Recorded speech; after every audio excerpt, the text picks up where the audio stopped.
Kumpleto na ang Gilas Final 12 para sa SEA Games. Gaano kalakas ang ating roster? Tara, kwentuhan!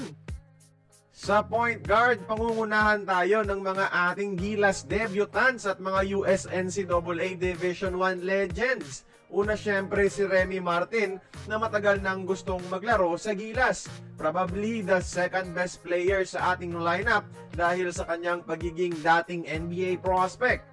Kapalitan niya sa pwesto si Jason Breckman, isang pass first point guard na kukontrol ng takbo ng ating opensa ni Norman Black. Sa shooting guard, una si Matthew Wright, nagbabalik sa Gilas ang minsan nang naging best shooter ng ating bansa.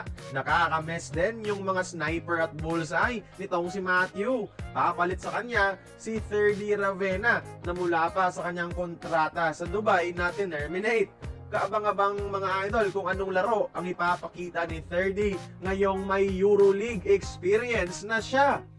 Sa ating small forward, syempre ang bibida ang ating pambansang import na si Justin Brownlee. Wala nang salita pa dahil siya ang ating best player.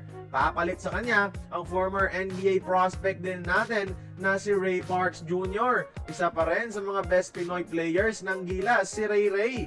Nandyan rin ang controversial na si Dave Ildefonso. Hanggang ngayon hindi pa rin maglalaro sa PBA kahit na trade na. Batang Gilas superstar, magiging superstar din ba sa men's team? Sa power forward bibida syempre ang may SEA Games experience na si Mike Phillips. Wala tayong poproblemahin sa rebound at depensa dahil sa liksi at sipag ni Phillips sa depensa. Nandyan rin ang kapwa atenista at rising star ngayon na si Kimani Laddy. 6'7", mala Kevin Durant ang laro. Isa to sa mga inaasahan kong magiging revelasyon sa ating national team. Pasok din dito si VJ Pre, combo forward superstar ng FEU dati, dark horse player ni Norman Black sa ating Gilas roster. At ang ating mga men in the middle, sa center, bibida si Angelo Kuwame. Siya ang magiging angkla ng Gilas sa depensa. At tingin ko, siya pa rin ang best big man sa buong Southeast Asia. At ang maback up sa kanya ay si Brandon Ganuelas Roser.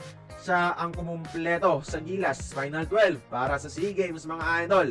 Ang bait ng TNT para ipahiram si DGR para sa bayan kahit hindi siya makakapaglaro sa mga ilang laro sa PBA.